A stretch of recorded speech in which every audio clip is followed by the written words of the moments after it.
Despite the uncertainties in the global market, India has shined bright yet again. India has seen nearly 6% increase in its exports, from $778 billion in financial year 2023 to 24 to $820 billion in the financial year 24 to 25.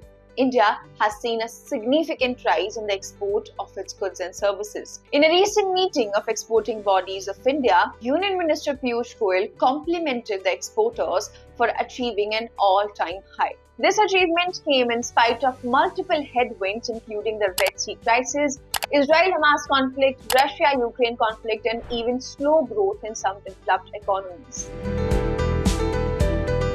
Trade-wise, India's service exports during financial year 24 to 25 stood at $354.90 billion.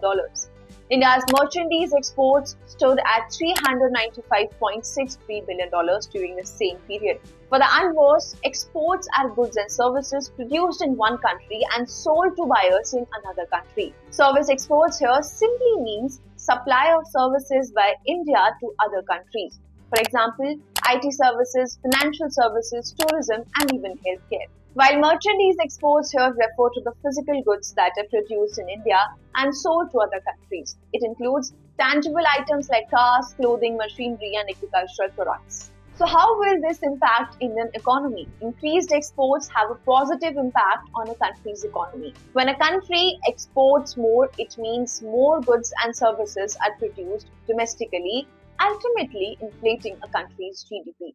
However, over-reliance on exports can also make a country vulnerable to global shifts. Exports generate foreign exchange. This can be used to pay for imports and strengthening the domestic currency. The export sector often creates jobs in various industries. The most common ones are manufacturing, agriculture, and services. But with the current trade war raging between China and USA, how will it impact Indian exports?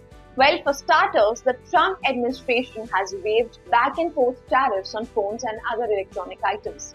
This is highly favorable to India, as phones being shipped from India to the US would now be 20% lower than China. With the changing trade policies, India stands to increase its exports of smartphones, particularly to the US market. Do you think India will see an increase in its exports this year as well? Do share your thoughts with us in the comment section below. If you like this video, then like, share and subscribe to ET Now.